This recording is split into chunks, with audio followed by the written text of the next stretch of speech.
Good morning, everyone. It's Ron. Saturday morning. Uh, and Saturday morning, I hope and trust everyone had a great week.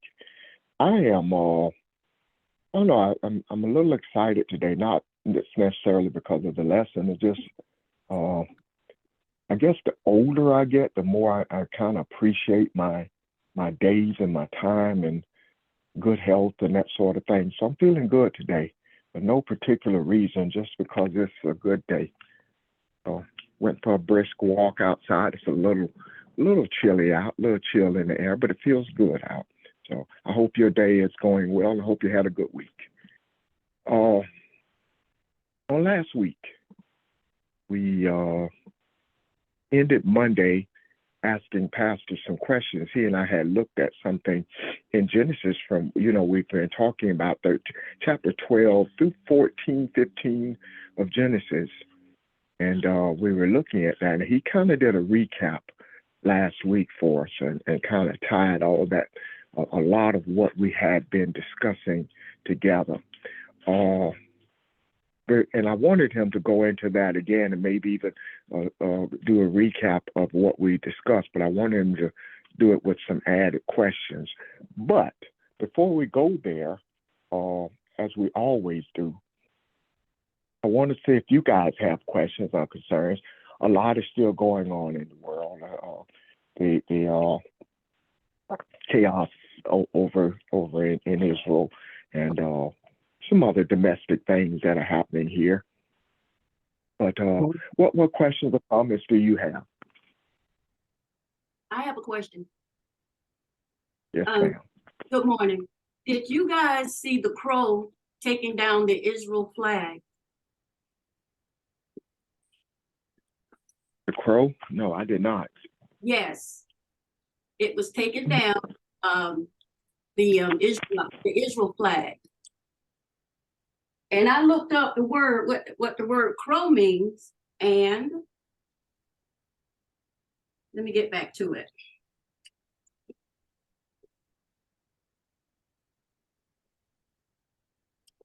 I like to YouTube that. I like to see it. I asked what does a crow do? And it says, crow helps control pests, insects, and clean up dead animals and garbage that has been scattered by other animals. And why did it take the crow to do that? That's my question, too. I found that very interesting.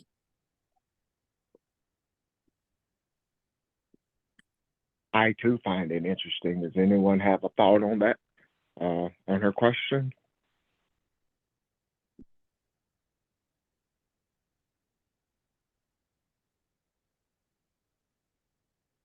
Okay. That's a good one. What I tell you, let's do this. I want to.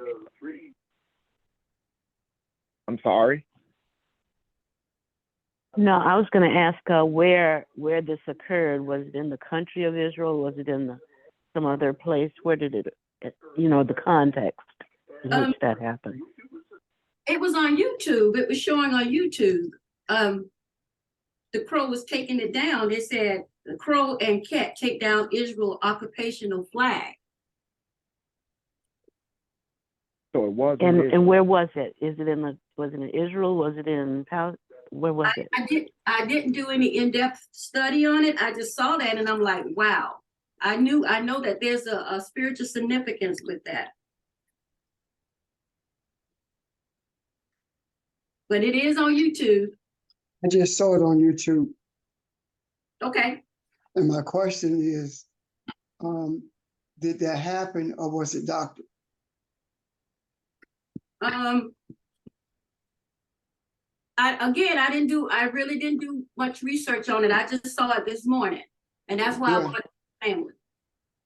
Yeah, a lot of the things that has been put on YouTube and on TikTok in regard to this war have been proven to be not be true. They are doctoring what do you call it? Photoshopping stuff, Uh-huh, and it may or may not be real. okay. You know, so I don't know whether that's real or not. I just saw it on YouTube. When you said that, I went to YouTube to see could I find it, and I did. Okay, So, if it's true, it means a lot. But even if it's not true, this is the thing about it. If we are able to interpret our own dreams, right? And if we are able to bring things into this realm of consciousness, then why would we not be able to remove the dead things from the earth, or to do things to allow people to see that this is dead. This is a dead concept. And the reason I say that is because this is not the only thing that has mimicked the end of the occupation and manipulation of Israel. There are other people who see that handwriting on the wall, and some of them are speaking from what they understand about the interworkings of the government in Israel. And one of the main things that's being hidden, as a matter of fact, they even took as a zero down. I can't find it right now. But anyway, one of the main things that's being hidden is the depth of the larger number, rather, of people within the borders of Israel who are protesting what's being done in Gaza. And also the scale of the protest worldwide has never been experienced when it came to Israel. It appears as though, and I feel it, well, I'm sensing it in myself, that the major people who are in support of Israel are the same people who are in support of anything that is antithetical to people of color, i.e. the Bidens, the McConnells, the Netanyahus, all of these people who've always maintained the Caucasian status quo are the ones who are still supported Israel without regard to the atrocities that they have committed and are committing. I was speaking with someone, this guy during the course of the week. He called me. Matter of fact, I'll tell you who it was. The pastor from California called me. We were talking, and one of the things he mentioned when we were talking about Israel is that they meaning those who were in their towers. There are sniper towers around Gaza were indiscriminately shooting kids. And that was one of the things that preempted this attack. And they didn't just start doing that a week ago. They had been doing it over a period of time. And they had been making incursions into Gaza and snatching people for interrogation. They've been doing renditions inside of Gaza for quite some time. So all of these things are coming to a head now. So I don't doubt whether or not that is true in regards to what Evelyn brought up. But even if it did not happen, the concept is alive, and I embrace the concept. Thank you. I have one more question. So, Pastor Jay, what does the crow represent? Well, you said it. Okay.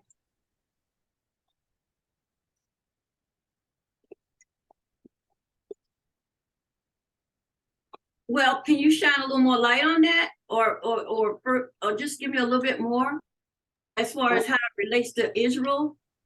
Well, everything that's dead will be removed. Everything that's a pestilence to mankind will be removed.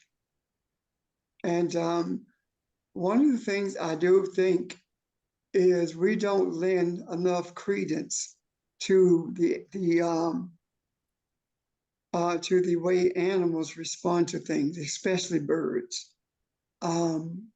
We have gotten so far away from our oneness with nature until we've lost sight of the reality of how our actions elicits a response from the animals in this earth. And the crow it represents, as you said, the removal of pestilence from the land, just as a yellow bird represents the trust that we should have for the universe itself in regards to the enhancement of mankind. So I think we would do ourselves a favor if we were to pay more attention to what's going on around us in regards to the animals of this earth, because they are very reflective of the dominant attitudes in this earth. And by virtue of what's happening with what you described, Evelyn, and some other things that are taking place, what it says to me is that the concepts of righteousness and the desire for balance is dominant in the earth now, and we're beginning to see it manifest in a way that we can see it with our natural eyes, if we're not blind to it by not being able to see with our eye. Because everything that you see with your natural eyes can be translated with your eye if you're sensitive to it. Thank you. Okay.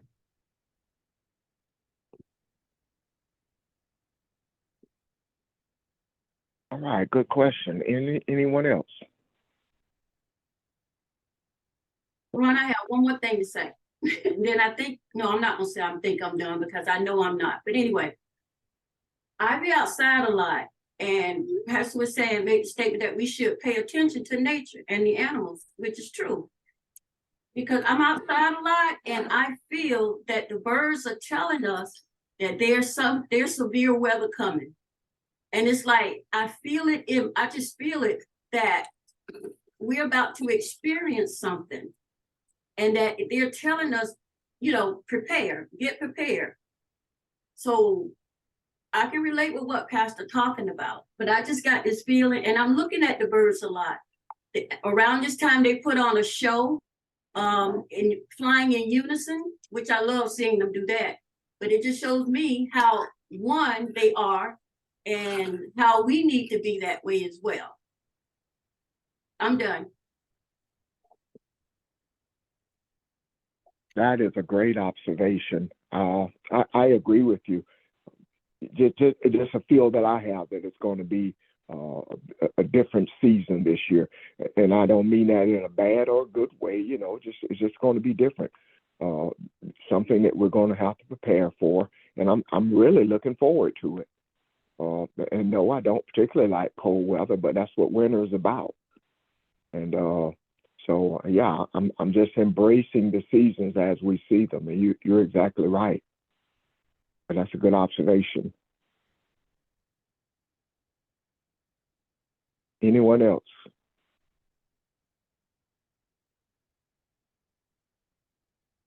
This is Charles.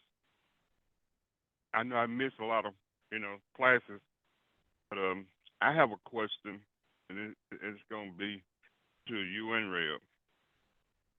Charles, are you to the mic? Okay, just a little louder, please. Okay.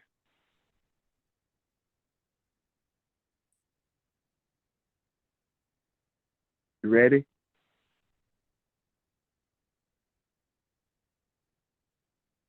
Hear me now? Yeah, go ahead. We'll if we don't get it, we'll ask the question again. Go ahead. Okay. This is going toward the people they call the QB something.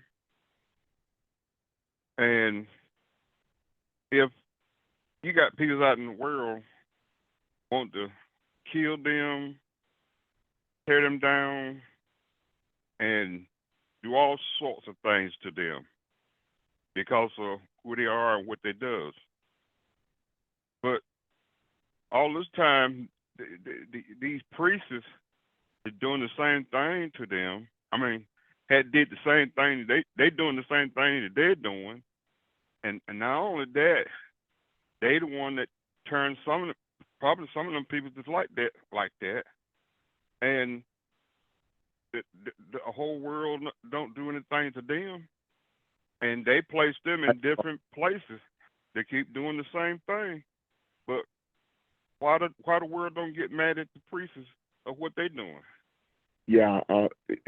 Well, can I just say this part and turn it over to Pastor, whoever wants to speak to it? I'm assuming you're talking about the LBTQ Yes, sir. community. There is a difference in that in the priesthood. The LBTQ and somebody correct me if I'm wrong, but we're talking about adults doing consensual things to each other or with each other, not to each other. No different Right. than heterosexual couples getting together and embracing each other, experiencing each other in the way that they see fit. That's different than what the priests are doing. That's totally different. Okay. What the priests are doing is rape. What the priests are doing is forcibly. Whenever you are having engagements with children underage, regardless of whether or not they give their consent, and you are an adult and you are supposed to be an authority figure over them, that is not the same thing. So just want to make that correction before I ask anybody else if they want to make a comment on what you just asked, Charles.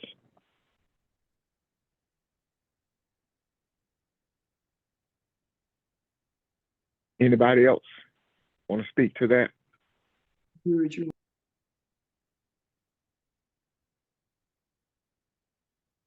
Mm-hmm.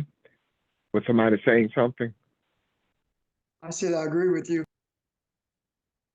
Okay. Anyone In else? that case, it eased my mind. Well, you did bring me into something, Charles. What I want to say to us is we as a group are, I think, because of our desires and the path and this journey that we're on, we are highly sensitive and our eyes are open to seeing things. And a lot is going on in the world. And that is the importance of what we are discovering about ourselves as we study to look at these things in an internal way. Look at them as not something that will distract us, but something that will help us to keen in on who we are and see the things we're supposed to see and desire the outcome of truth and straighten out those things that are not straight. For example, you're seeing a lot going on now with what's going on in Israel. And I don't mean just across the pond. I'm talking about what it is doing to us domestically, and the drawing lines in the sand, and the stances that people are taking, and the threats that you're hearing. Well, this is your internal desire being fulfilled. And all of these things that you see, all this chaos and darkness and agitation has to take place before there's peace and harmony. So we stay focused on what we originally started off preparing for. And no, at least I didn't know what this was going to look like and how some of this is going to play out. But I still hold fast to what I believe and what I feel. So just a reminder to all of us, the chaos is not to overtake us. It's not, there's nothing that can overtake us or destroy us.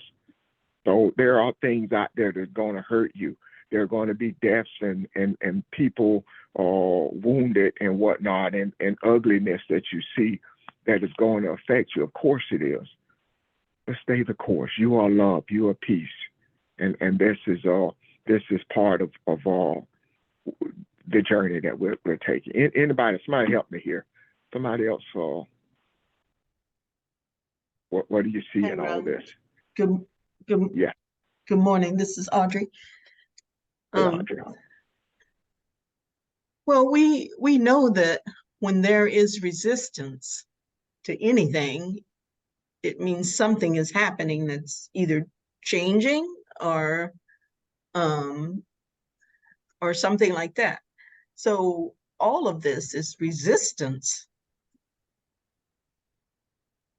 So because there's a resistance, we know something has to push you to make you resist. So even though we can't see with our eyes what's happening besides the chaos, we know the chaos is resistance to change. So we know the change is coming because of the resistance. Anyway, that's what I wanted to say. Thanks.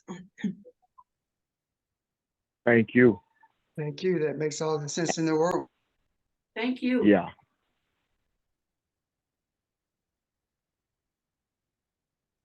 Hey, Ron, Very valuable. Yes, ma'am.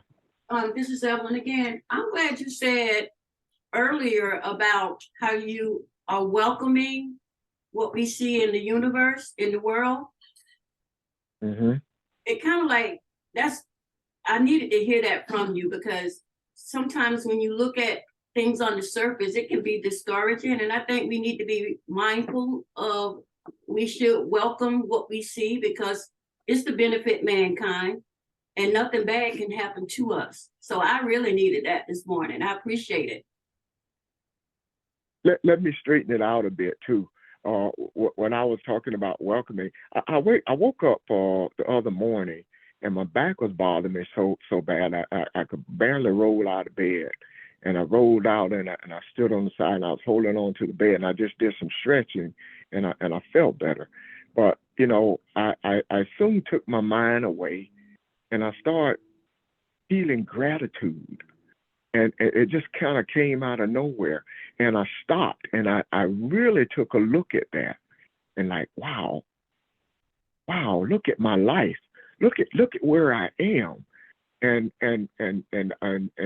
don't let this little bit of pain take your focus off of who you are and what you mean to the people who work with you, who this little job you hate going to, you embrace that. So when I embrace probably be a better word for it, because all of it isn't pleasant, but you embrace it because you know that it is necessary. And I too like the word resistance to change. It will always cause chaos. So embracing it is a little different than I don't take pleasure in it, but I take pleasure in who I am, and even some of the unpleasantness that goes on in my life. I know all of it is all working for my good. Is what I was trying to say anyway. But thank you. You're welcome.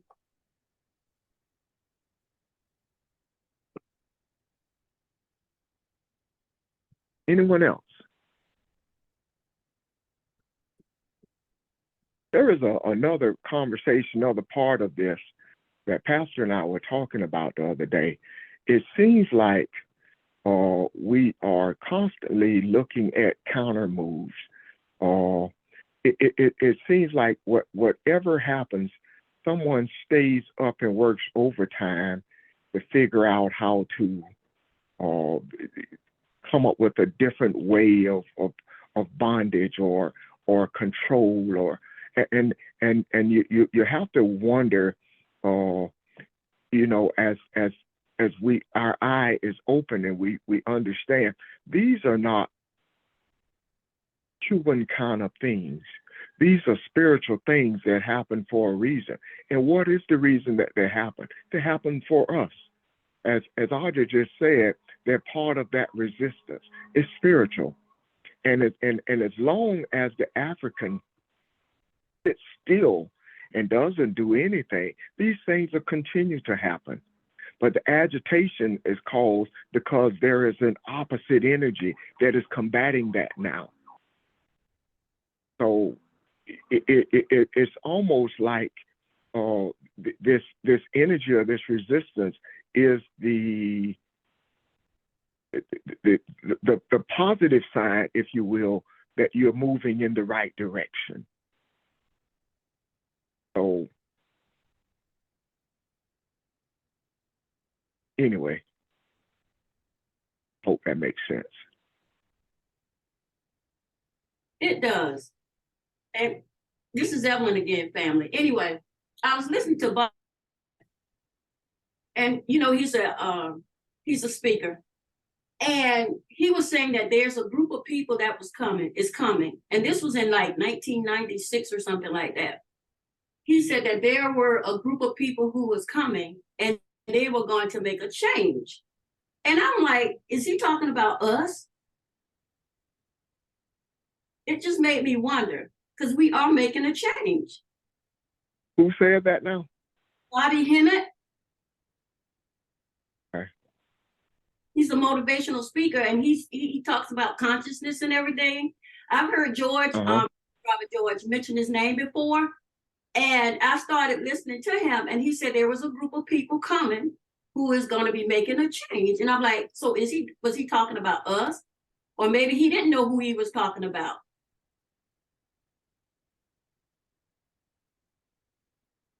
He probably did not know who he was talking about. Yeah. See, this is the difference maker. In order to bring about change in the earth, the consciousness of the earth has to be influenced by spiritual concepts, influenced to the point where change does occur. And what the missing piece has always been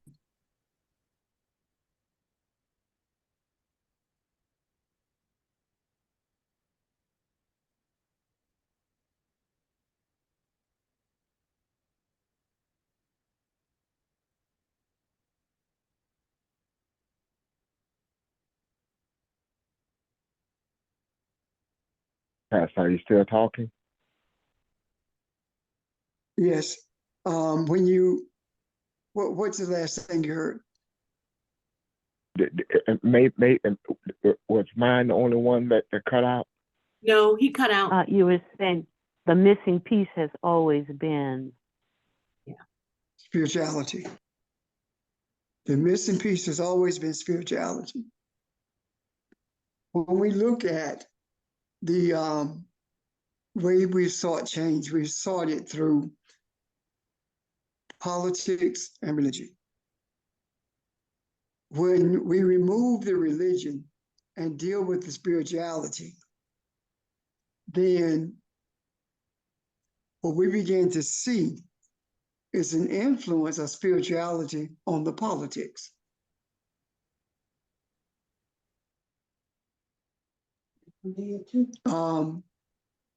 So when we see it that way, what happens is what we do in terms of understanding the spiritual nature or the spiritual essence of what is.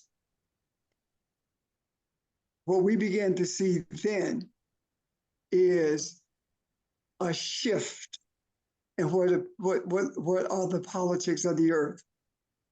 When we talk about the diminishing of those powers that has manipulated the earth for so long, what we're talking about is spirituality influencing the political mindset, which is changing it to a mindset that is governed by spirituality, which is actually nation building, as opposed to setting boundaries for countries.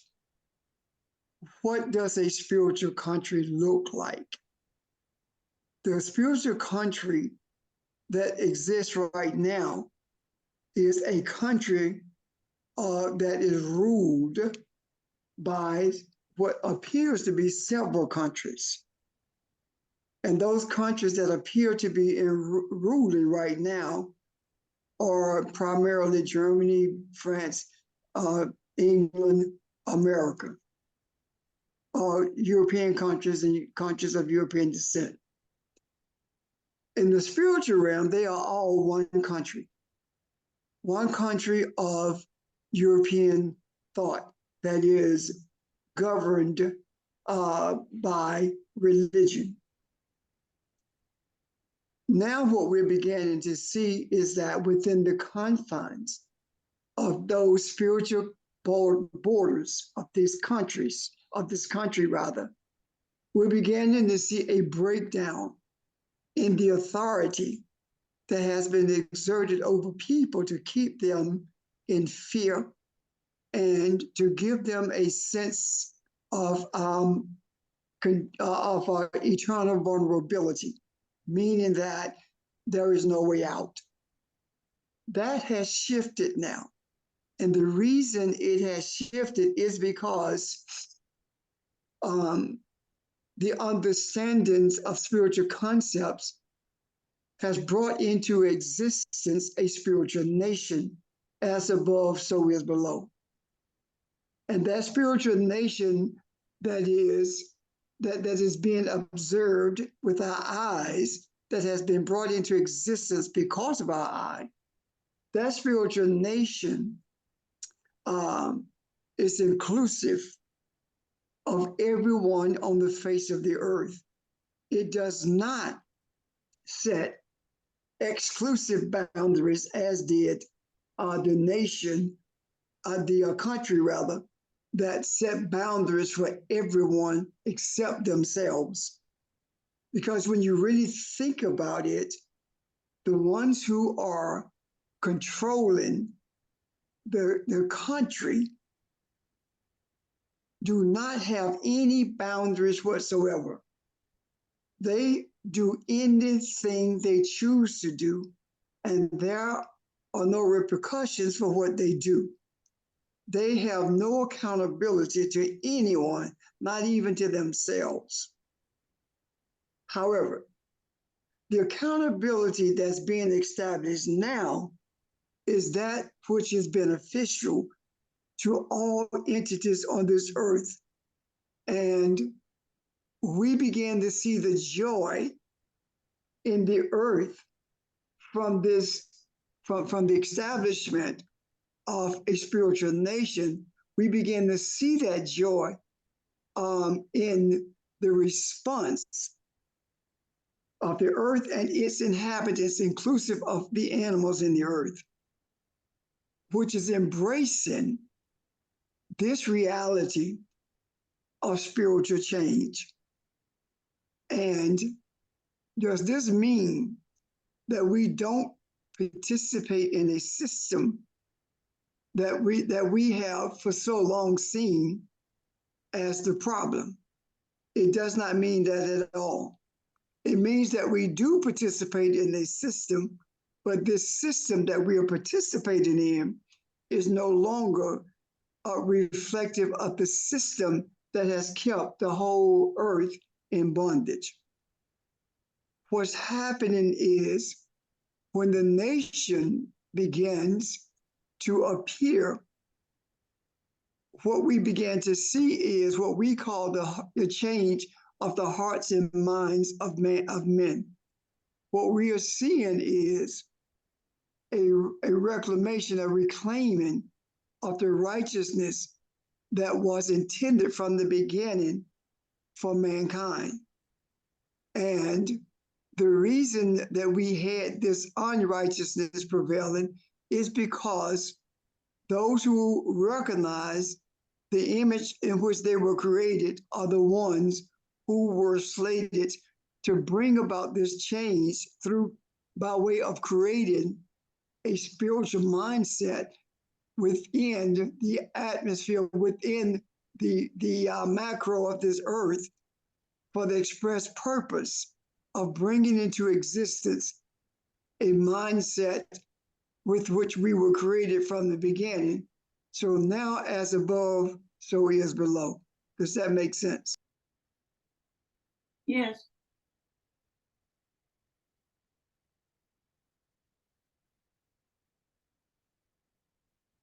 Questions or comments, please? So are you saying he was set this, he didn't, you said he didn't know it was us, but he just putting it out there that someone is coming? And is it the same thing as John said that about Jesus, there comes one mightier than me or mightier than I? Not saying that Jesus was better than he was. It's just saying that the work that he was gonna do would be more, something pertaining to that, or the same thing. This is what Jesus talked about. The only way you do what I've done, but greater things. That's what this is. As to what the guy was talking about, I would suggest very strongly that he probably did not know what he was talking about. However, it doesn't matter because we don't know what we're talking about either. Right. Until we see it manifested. So it's just another way of saying we don't shape anything, but we must be in a position spiritually to recognize everything. We don't shape anything, but we should be able to recognize everything, meaning that even though we don't shape it, there is a spiritual tapestry being woven before us. And when we are able to see that tapestry develop with our eye, then it is not long before we can experience the manifestation of it with our eyes. Does that make sense? Guys, comments, questions? It makes sense to me.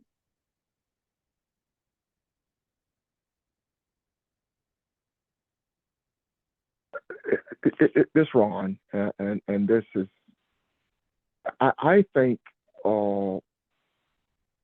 what Evelyn was talking about, and even if we use what we were talking about the weather, because when she said I feel like something, I feel the same thing with the weather. It's going to be a special year this year, winter wise. We're gonna see a real winter.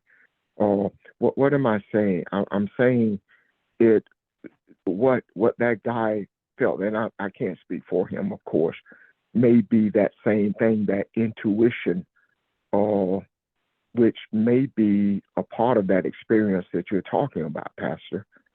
We feel those vibrations. You connect to something before it happens, and if you're open to it, you can feel it no differently than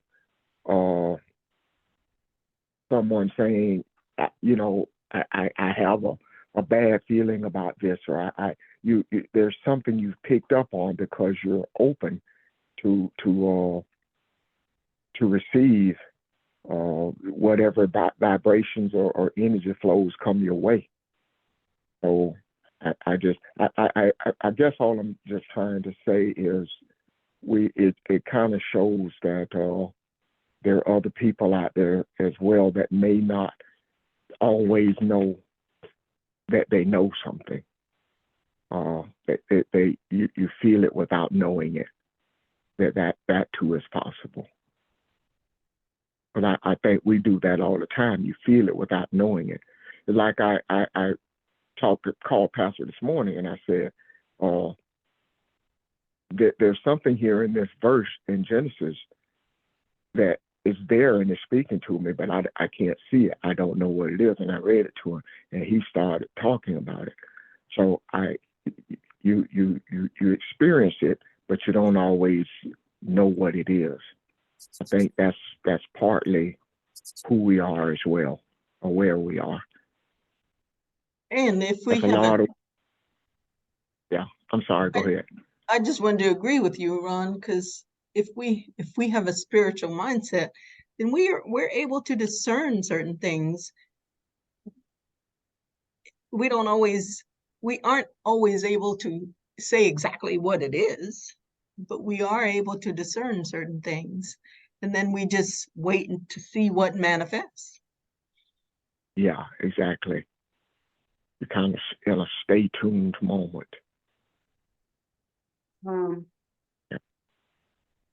This started, this whole idea of what we're talking about in terms of having to bring into existence the spiritual nation within this physical world started long before, or before there was a Garden of Eden.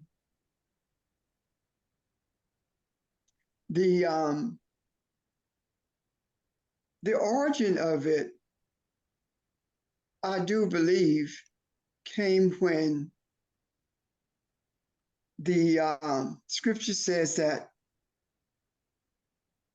about the entity, the spiritual entity Adam was already male and female. And it says that removed from his side was the substance to make him aware of his feminine essence. There was no woman created at all. There was no rib taken away. It was taken from a side of it that it had no knowledge of, meaning that this entity was male and female, and it became aware that it was male and female. And it was at this point where all of this, what we are experiencing now, had its genesis. The womb, the recognition of that womb, what happened?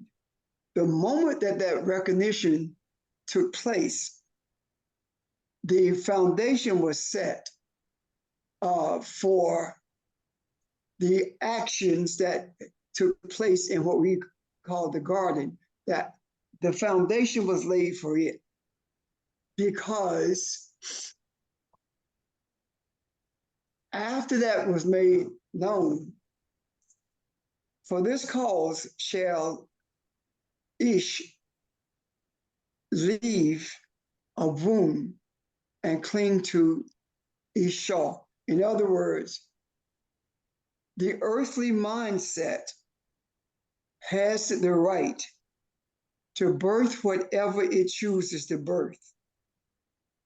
And the confusion, or the substance rather, should I say, for the physical being that was to come, for the physical being to be able to function in this earth realm the same way that it functions in the spiritual. That is the foundation of it all. And in order for that to take place, this entity had to gain an understanding and a respect for the womb that would bring righteousness into existence. It did not understand that. In order for it to be as it was created to be, it had to have the opportunity or a mindset not to be what it was created to be. Because if that mindset not to be what it was created to be did not exist, then no work would have to be done. You will automatically be as above, so is below. But in order for that mindset to be brought into existence and a created being become as its creator, then it had to bring correction to that mindset. In order to bring correction to it, it first had to recognize the substance of correction. And the substance of correction are those principles that are antithetical to spirituality itself. And the principles that are antithetical to spirituality are the principles of religion. So the precursor for what we are seeing as religion today, the precursor for it was, for this cause shall a man leave, or shall ish leave, the masculine leave its abun, its creator, and cleave to Isha, its womb. So it can bring into the earth what it desires. And that in itself, those desires were good and evil. So it was up to this entity to ferret out those things which are unripened and ripen them. Those things which were dysfunctional and bring them to a place of functionality. And that is what's happening now. We have ferreted out those things that are that breeds dysfunctionality. And now we are bringing them to a state of functionality, meaning that we are dispensing with the boundaries that a country has brought into existence, and we are now seeing a nation without boundaries, because it is spiritual and it is functioning in a physical place where there appears to be boundaries. And when we function as spiritual beings, we begin to see that there are no boundaries. And what I mean by that is this: there appears to be boundaries between the rabbit and the man, or the birds and the man, or the lion and men. There are no boundaries. There is fluidity between everything that is in existence, but that fluidity cannot be experienced, cannot be embraced until the reality of our essence is embraced, and the reality of what the function of the womb is. And understand that the function of the womb does not bring into existence dysfunctionality. The spiritual womb brings into existence a womb of functionality. It begins to birth the concepts of spiritual reality, so that those concepts of spiritual reality can ripen the concepts that are religious as opposed to being spiritual, the concepts that set boundaries, the concepts that build walls between, as opposed to tearing walls down, so that all of us can be within the flow of spiritual essence. And this is one of the things that transpired. This story was told all over again when we talked about Lot. The idea of the preservation of this spiritual womb for such a time when men would begin to see that you are not to give up the innocence of the spiritual womb in order to appease anyone or to go along to get along in the event of Lot's daughters. So what we are experiencing now is the functionality of that womb that was preserved for such a time as this. And as a result of that, not only are we seeing the demise of this country of European thought that has controlled everything forever and a day, but we are seeing the European mindset being transformed into a mindset of spirituality, even though it does not necessarily recognize what's transpiring, because it is so caught up in what it looks like as opposed to who it is, meaning that it is so caught up in whether or not it's going to be the browning of America or the browning of the globe, which is a physical thing, as opposed to the righteousness of humanity. It's so caught up, it has not until now been able to see that. And now that it is beginning to embrace that, and we see that when we see the children of the oppressor saying, it is time to end this. It is time to lead the people in Gaza to their own destiny. It is time to remove the weapons of mass destruction. It is time for us to recognize that we are of one blood. We are the same people, regardless of what the skin color looks like or the mindset has been. Because right now, the old mindset has changed the vision. The old mindset was seeing with the eyes. That's why we were able to see color and racial differences. But when we begin to see with the eye, we don't see with the eyes anymore. Even though those skin tones are still there, the concepts that use them as a point of division no longer exist, because we begin to understand that all of this unrightness in reference to what we look like and the things that were done in a brutal manner to each other, these things are no more, because now for the first time, we are beginning to see what righteousness looks like. Questions, comments? Thank you. So this brought things full circle for me from the earlier discussion of resistance to change causes chaos, and that we should expect that. The difference is that with the spiritual feeding of the universe that's being done, this resistance to change causing the chaos provides the environment for that change to become positive rather than continue on in its negative form as before. In other words, it can, the resistance to the change, the chaos can begin to feed on the positive feeding of the universe, like loving kindness, et cetera.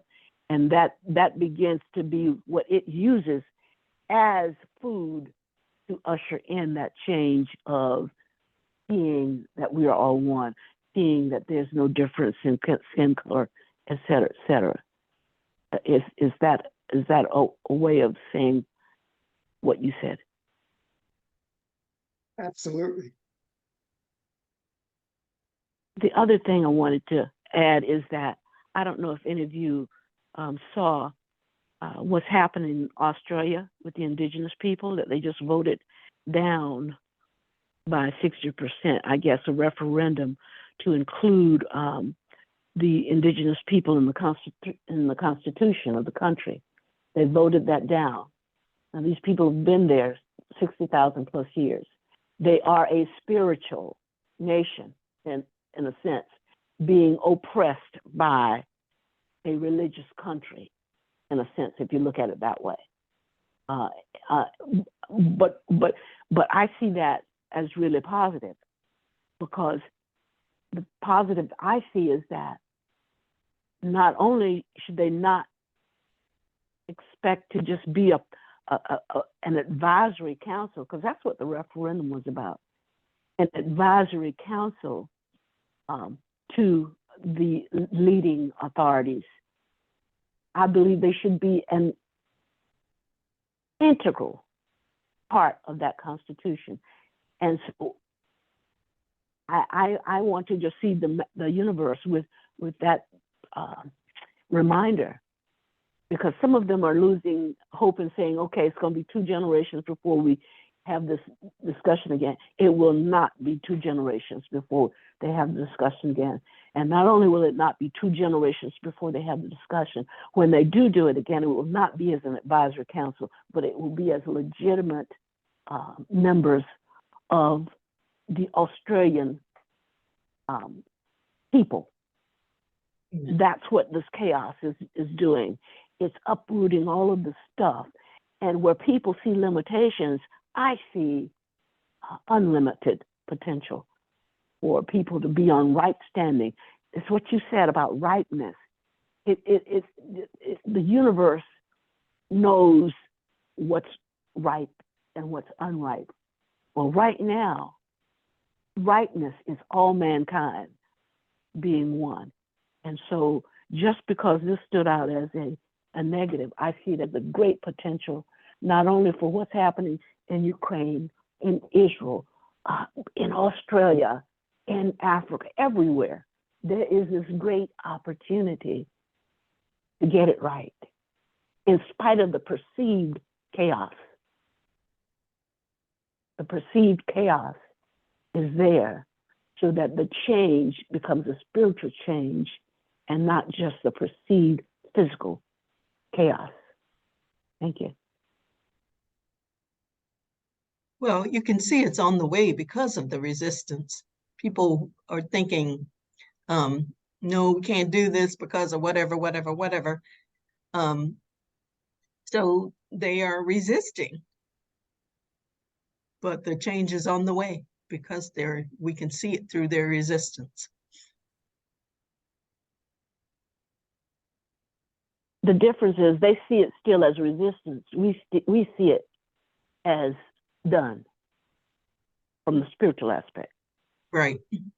That's the way I see it. They still see it as it's on the way because they said it's going to be another 8 years or whatever they say in Ukraine or whatever they say wherever in the world.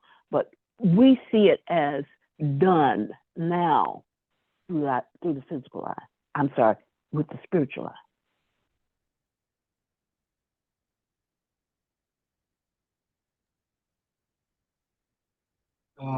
This is Richard, just if I can, just with a quick comment. What country do you know of that has organized an election, a vote, a choice to make a decision that would allow an indigenous people to advise governments and lawmakers? To me, the fact that that's even there is a strong indication of a profound change, even if it hasn't reached a sort of tipping point in the awareness of people in the country for how that could make Australia a more inclusive and better place. I think back to the founding of the United States, supposedly, where the story I understood, and in an interview years ago with Bill Moyers, the chief, I think it was, of the Cherokee Nation, relayed a story where essentially, in my words, I can't remember his eloquent words, they advised Franklin and the others in discussion how their original concept was lacking a spiritual base and component. And in fact, the way the votes and actions had gone, to use their expression, was moving them farther and farther away from the fire. So I just think that whole idea of trying to legitimately bring a native people into is quite an interesting and profound action. Okay, that's it. Thanks, Richard. But I see it a different way. I see that after 60,000 years of existence as a nation, that indigenous people should not have to wait for someone, in authority, to give them permission to advise those in authority about how to relate to the indigenous people that have been there for 60,000 plus years.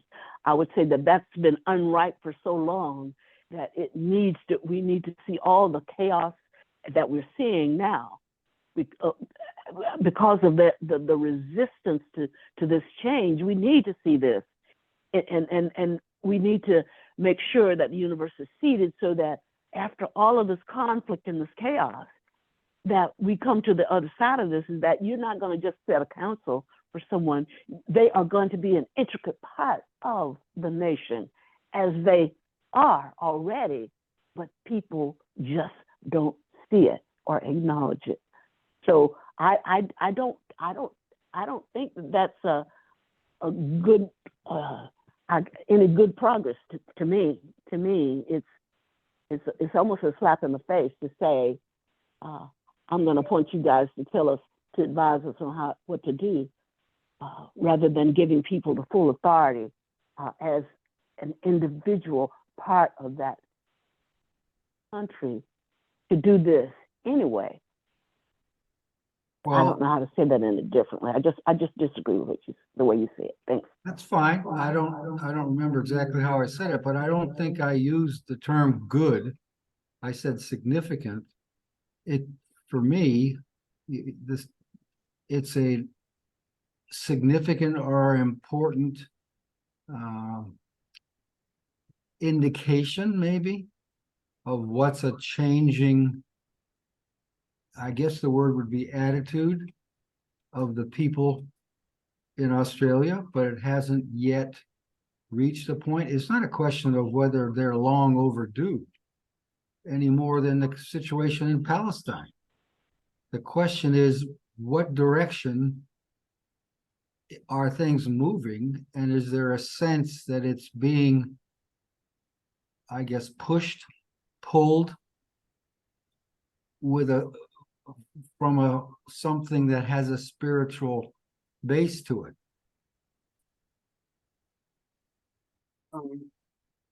There was consultation with Native Americans. And they meaning the U.S. government was supposed to be taken into consideration. The advisory role of the leadership in the different Native American nations. And they reached agreements as to how they were going to proceed. And none of those agreements that were reached benefited the Native Americans. As a matter of fact, they were ignored almost as quickly as they were supposedly agreed to. The difference between what's happening in Australia and then is that Australia is beginning to do it at a later date than did this country with the Native Americans. And as a result of that, I do not believe for 1 second that Australia would take into serious consideration anything that any advisory board from Indigenous people would bring to them. And I do believe that by virtue of them not accepting it, they were saying openly what the U.S. should have said from the beginning. No matter what you say, we're not going to pay you any attention anyway. We have not done it up until this point. So what makes you think we're going to do it in the future? That's how I see that, no differently than how this country dealt with Native Americans. Thank you. I guess part of this conversation reminds me of Egypt, and Moses goes into Egypt to talk to Pharaoh about letting the people go, providing freedom. And we know about the 10 plagues, and the 10 plagues just remind me of the agitation that we're talking about now, whether it be in Palestine or in Egypt. It is the opportunity to do what is right. But the reality of it is it hardens the heart of the pharaohs. And the bottom line is, though, what Barb said at the beginning, it is done. Moses did not come in there by himself. He came in with the authority of the Creator. And it is done, regardless of what plagues you release and how hard Pharaoh's heart gets. We are Moses. We are part of what we're doing is drawing out those things that are not truthful, and they are being exposed as we speak. So in the midst of all of this and the history behind it and all these other things that are happening, the details of it, the bottom line is it is done because of who and what we are. And that is the power that is the authority. The details of whatever the resistance is does not weaken anything. So anyway, I just wanted to add that part. Hope it makes sense. It does. The more I think about that, the more I see how deeply ingrained racism is in it, whether they pass it or not. You come into my house and you take my house and you kill my children.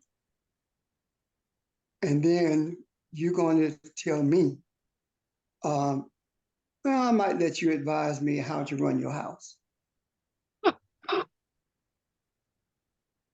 That's exactly what's being said in Australia. I might let you advise me how to run your house. And if I say, okay, then you say, nah, I'm just gonna do it on my own. It doesn't matter either way. You go allow me to advise you on how to continue to steal from me, how to continue to occupy my land that I have looked to for subsistence for 60,000 plus years. And I'm supposed to be okay with that. Why? Because you have a gun? Because you look the way you look? So why would that be okay even if they had passed it? It just doesn't make sense to me. And there is absolutely no righteousness involved in that at all. Thank you.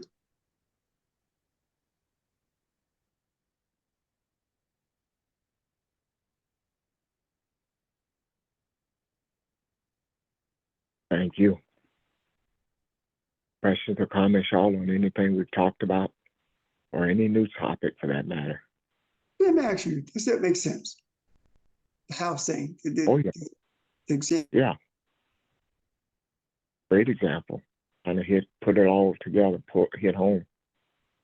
Yeah, and it makes sense. It was an example of what you were just talking about a country that's ruled by the religious consciousness, a spiritual country that's ruled by what appears to be, anyway. It's just it was an example that reminded me of what you had just used as your narrative when you were talking about consciousness and what those in authority seemingly were doing to a spiritual nation. Thanks. Yeah, it's a religious, so-called religious country. Just doing whatever they're doing based on the doctrine of discovery, basically.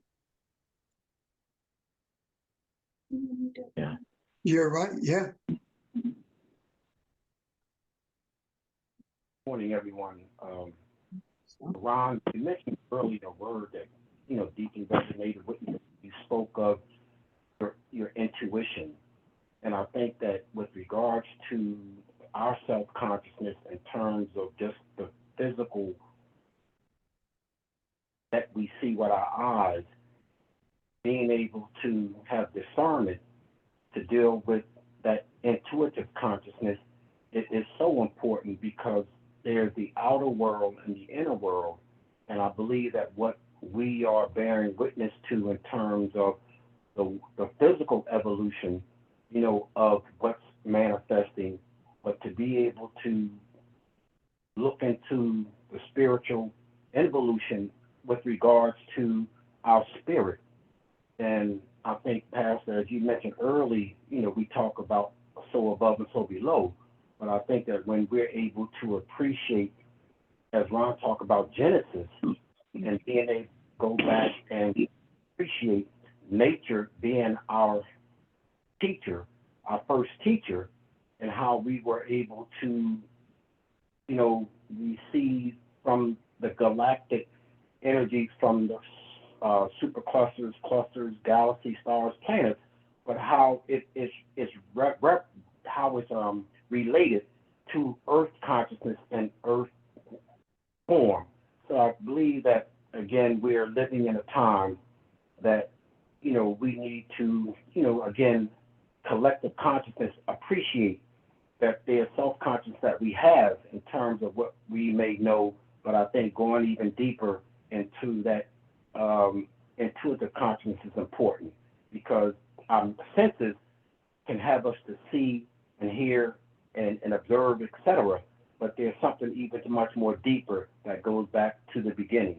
So I just wanted to share those thoughts, in terms of just us knowing ourselves and just being aware and paying attention, to our consciousness. Just want to share those thoughts. Thank you. Thank you, George. To further what you're saying, that intuition and internally, think about this. We have moved to a place where it's almost like we are journeying to a place called heaven, and we've never been there. So we've been there for so long now. You say, well, when are we going to get to heaven? And somebody say, you've been here for several years now. You were here when you made that left turn on Elm Street. You just didn't know it. You're already in heaven. What am I saying? Do not think these conversations are not guided by your intuition. And your we don't give full thought anyway, at least I don't, to what we discuss on a weekly basis. Somebody asks a question and we're off and running, and we talk about nothing but spiritual things. It's all part of that intuition. It's all in what you feel and what we've experienced from the beginning. So it is all being done now, and that place that we are seeking, we're there, and that is the influencing of the universe. Talking about, you think we talk about Australia just out of the blue? Although that's where it may seem. Bart mentioned Africa, or wherever else you want to talk about. We represent the globe. We represent the universe, and part of that thing called duality is also at risk here, at play here. There is no external. When you reach the point where we are now, you see that there is no external. There is no external. So it is all one, because it is all part of the spiritual concept that we are. So that's where we are now. So what you're explaining, George, it hit the nail right on the head. It's part of what we're feeling, and it's being added and influenced and fueled by what we're already experiencing. It's all one and the same. Yes. I have a question. Why do they call what's happening? Is this like, why do they call the wars that we have in holy wars? Why is that term used? I think that's just a religion. I'm sorry, go ahead, Pastor. The holy wars, that word was employed by the Catholic Church during the Inquisition, during the period when the Catholic Church was in confederation with primarily with Constantine to force Catholicism on all of the world. And they were called holy wars because everybody who did not look like them or believe as they believe was unholy. That's why they call them holy wars. Wow. Okay.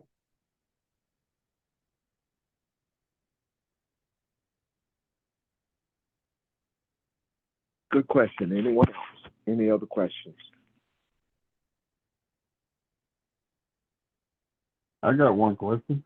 This is Charles. Yes, sir. Have we ever seen a holy war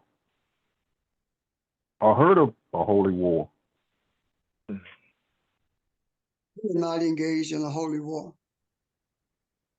Holy simply means set aside for a purpose. We are engaged in spiritual warfare, and that's different. Spiritual warfare simply is an effort to bring into existence a consciousness that's beneficial to not only the whole of humanity, but to everything that exists in the spiritual realm as well as in the physical realm. Meaning from the caterpillar to the highest being on this earth. That's what spiritual war is about. Is warring is not warring so much against as it is making every effort for righteousness to prevail with everything in every space on this globe as it does in the spiritual realm or in the universe. Thank you. Thank you, sir. So what we're seeing now, what we're experiencing now is what's internal, is what we're dealing with eternal within ourselves. All this stuff we see on the surface, is it what we're experiencing internally?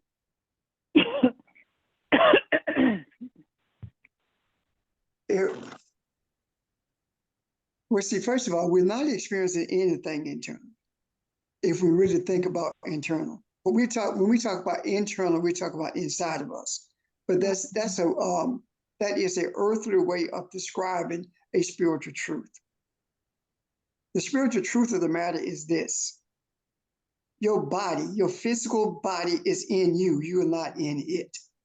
So when we talk about internally rather, that is because we're talking about internally in regards to what we can see, and that is our bodies.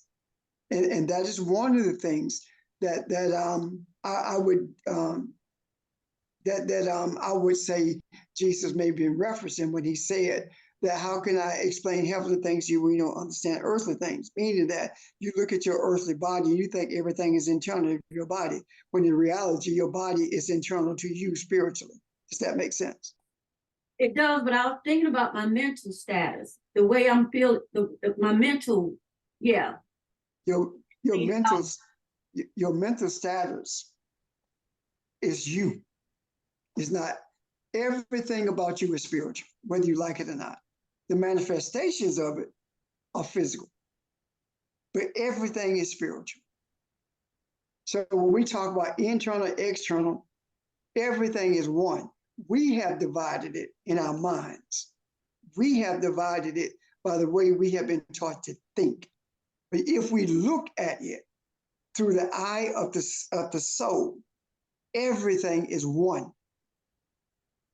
It is impossible for you to separate your physical body from you and remain in your body. You are one with that body. And when you separate yourself from that body, you're no longer in that, but I'm sorry, that body is no longer in you. There is no life in it. So when we talk about this thing of being in and out, it's easier to talk about the internality of what we were experiencing than it is to simply say these are our experiences, because of the way we think, the way we process. We process with a mind that sees a body that has a soul in it, as opposed to processing with a soul that has within its confines a body. Does that make sense? Yeah. Thank you. Thank you. Questions or comments?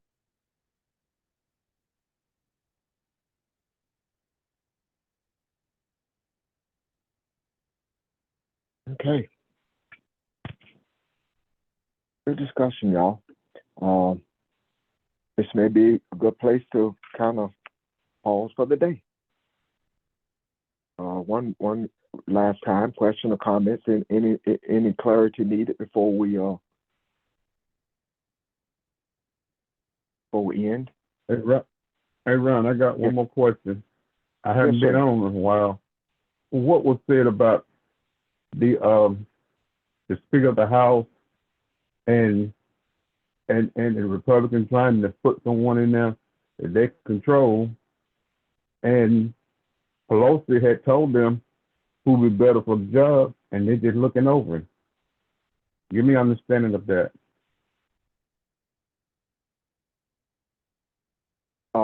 Pastor or some step up Yeah, I'll with it, take because I have not. When Thank you're you. talking about the House of this House or the Senate and the control of it, you're talking about the party that's in control, the party who has the largest number of people in the House. They are the ones who control who the speaker is. Nancy Pelosi has no right to tell them what to do because she's not in control. I didn't mean no right. She has no authority to tell them what to do because the Democrats are not in control. The ones who are in control are Republicans. So when it comes to the authority to choose a Speaker of the House, it's totally in the hands of the Republicans. The Democrats has absolutely nothing to do with that. So whomever they choose is on them. Now, another footnote to that. This is what happens when you have a nation who has never taught anything about the intricacies and understandings of the government. The reason civics were taken out of school years ago is because it was a concerted effort to keep Americans dumb when it comes to how the government functions. Because if you don't know how it functions, you don't know how to seek redress. And it's getting worse every single day. There are people who do not understand what's being said when we talk about things, people being elected at the local level or the district level. They don't understand that. People don't understand even how the number of members that represents a state in the House of Representatives are chosen. They don't understand that.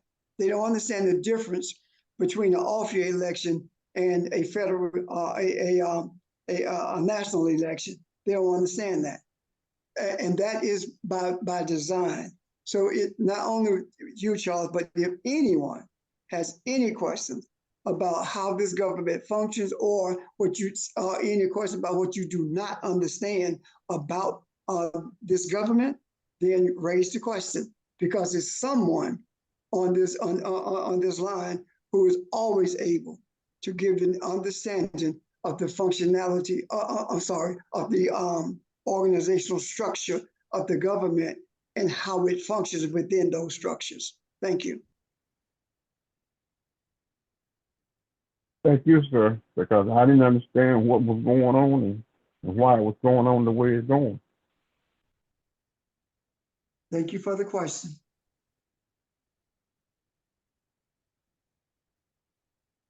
Thank you, Charles. Is there anyone else? Thank you, Pastor, for the answer. Anyone else? Okay.